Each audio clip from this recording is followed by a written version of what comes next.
Namaste everyone. I hope all of you are fine. And I'm Ratan Dhakal. Welcome all of you to the Distance Learning Center of Best Montessori Elementary School. In the previous session, I talked about the concept of natural disaster and the management of natural disaster through natural disaster management cycle.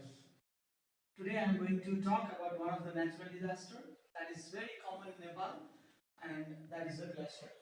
Now, before moving on to the chapter, let me make you clear about some of the concepts. Now, glacier, slowly moving part of ice, snow actually, not ice, the slowly moving part of snow, that is called a glacier, and that means the lake formed by the glacier is called a glacier lakes.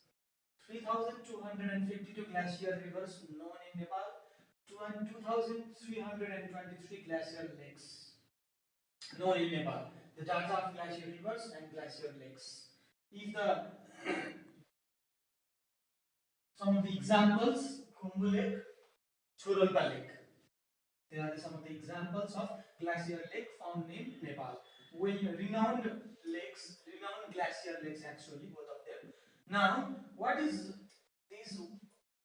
Glacier lake is one of the natural disaster, and what is the natural disaster? Cause of natural disaster, reasons for natural disaster. I've tried to list them. Okay, high slope because Nepal is a mountainous country. That's right. And variable climatic conditions. That means there are the climatic zones. They are variable. And active tectonic processes. That means the processes, tectonic processes that is responsible for the seismograph, or we can say earthquake. This due to tectonic plates, their movement and their processes. That is also the cause of many natural disasters in Nepal. Okay. Now let's move on to the glacier flood. Glacier flood caused by the overflow of glacier, outburst of glacier lakes, we can say, caused by outburst of glacier lakes or overflow in glacier river. If there is an overflow of glacier river,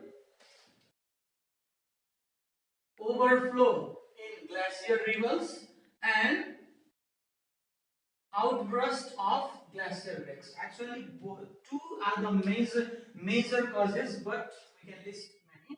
Climatic change in climate, geological force, that means the force of gravity of the earth. If the wall, retaining wall that stops glacier lake becomes weak, then the geological force it slowly tries to pull it down, and at one point it will be weaker and it will burst out.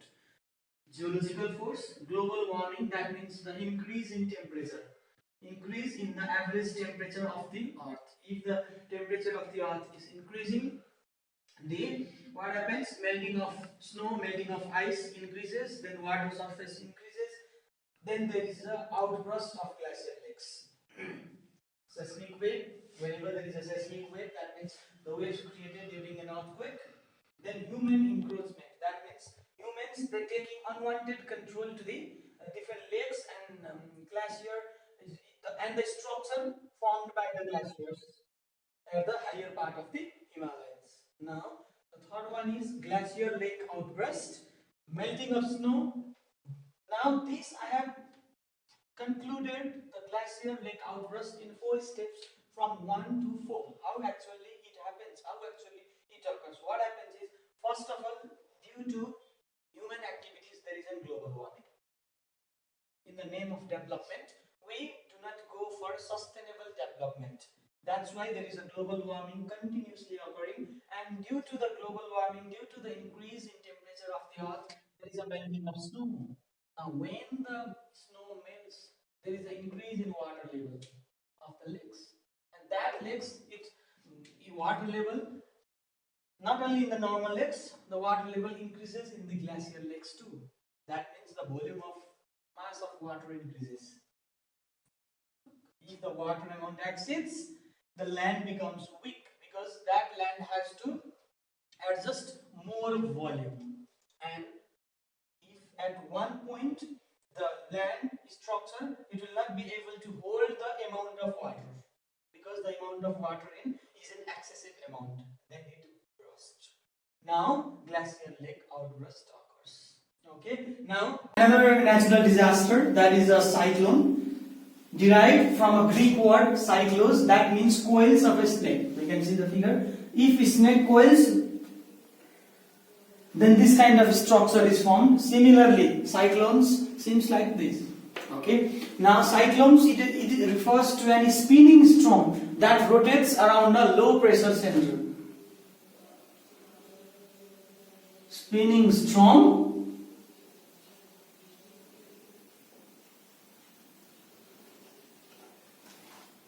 that rotates around a low pressure center. That means there is a low pressure in the center and high pressure around it. This rotation is anti-clockwise in northern hemisphere and clockwise in southern hemisphere. Now these cyclones, it is a major disaster in coastal countries. That means the countries that is attached to the sea, like Bangladesh, Japan, Mexico, it may be Philippines. Okay, these are the very major disasters. Now how does this form? First of all, for the formations of a cyclone, there must be a right place and there must be the right temperature of the sea. It's formed in a sea. Actually, the cyclones, they originated in the sea, and for that there must be a right place and right temperature also. Now what is the right place? 5 degree to 25 degree north and south latitude. From where? Equator. That means cyclones are formed within 5 degree to 25 degree north and south latitude. Latitude, not longitudes. Remind it. And then the surface to 50 meter depth temperature needs to be. That means from the surface to the depth of 50 meter, the temperature must be minimum 26.5 degrees Celsius. It may be above, not below 26.5 degrees Celsius. That means the temperature of what? Of the depth of the surface of origination of cyclone below 50 meter, it must be at least 26.5 degrees Celsius. Now what happens after the place at 5 degree to 25 degree north and south latitude? If there is a temperature more than 26.5 degrees Celsius below the surface of the sea, there is an origination of a low air pressure center. Now this low air pressure center, it starts to pull the clouds of air, okay, and then those clouds of air, they start to rotate that center, and that is the formation of a cyclone. Effect, there are many. I have summarized in 3 major ones: loss of life and property, rainfall and landslides, agricultural land is destroyed. Let me explain you this. Whenever there is if a cyclone comes, then along with itself it carries many dust and other particles. Now whenever it reaches to the agricultural land, then it leaves those dust particles and unwanted particles cover the agricultural land. That means the fertility of the soil decrease, agricultural land is destroyed. Now protective measures is, that means the coastal area should be well prepared. Now if some countries that lies in the coastal area, they must be well prepared. It must make their citizens well prepared. Moreover, there must be a system of forecast. First, the forecasting system, that means there is a chances of origination of cyclone and that will hit us. Then there must be a warning system. Before a warning system, there must be a forecasting system. Warning system, warning to the citizens, warning to the peoples living nearby the ocean, seas, or warning to the peoples of the coastal countries that this type of cyclone may hit you. Please, all of you, prepared, protect yourself. And then mass awareness campaign.